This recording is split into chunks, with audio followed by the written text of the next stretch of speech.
Hello and welcome. Today I'm joined by Neil Hermon, who's the fund manager for the Henderson Smaller Companies Trust. Neil, thank you very much for joining me today. Now, so far in 2019, we've seen markets continue a steady recovery since October's correction.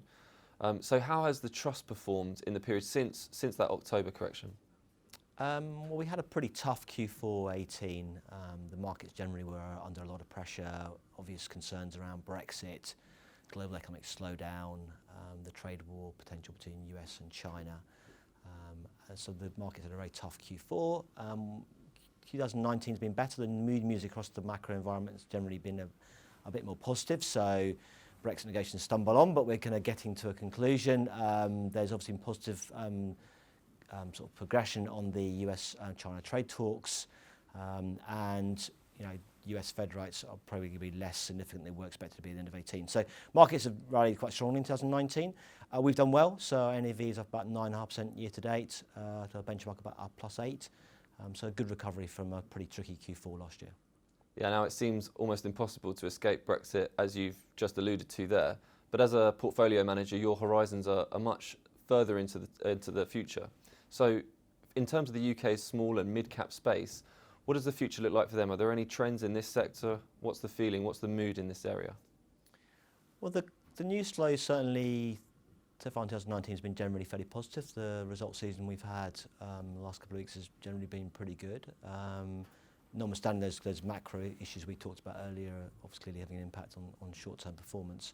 I mean, longer term, we're still very positive about the small cap market. I think if you again look back in history, small and mid caps have outperformed large caps by a material amount over the last 60 years, an average of nearly over 3% per year over that period of time.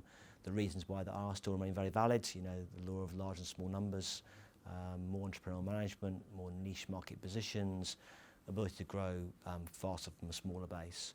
So, I think, there are some issues in the short term from a macro perspective, but on the long term, we're still very positive about the outlook for UK mid and small caps.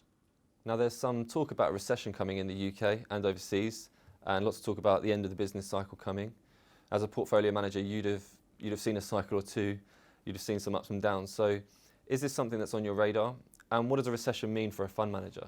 Yeah, so obviously there are cycles in the economies. That's clearly the case. I've been around for quite a while. I've seen a few ups and downs over that period of time.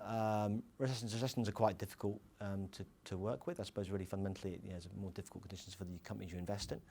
And therefore, and small and mid caps tend to do quite, they're more difficult for small and mid cap because they're more economically sensitive.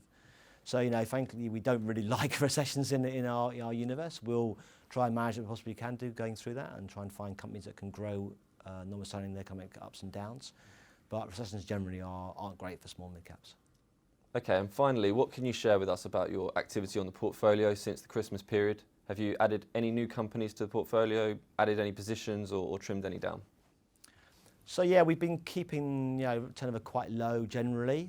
Very happy with the current shape of the portfolio. Added a couple of new stocks. We've added Future PLC, which is a kind of B2B media player moving into consumer titles, trying to get more of a new economy from old economy. Added Savills, international property manager agency, and we sold a few holdings. Sold Ferro Petroleum, which has been acquired by DNO of Norway, and also Victoria Carpets, which is a kind of UK floor coverings business, which is struggling a bit at the moment.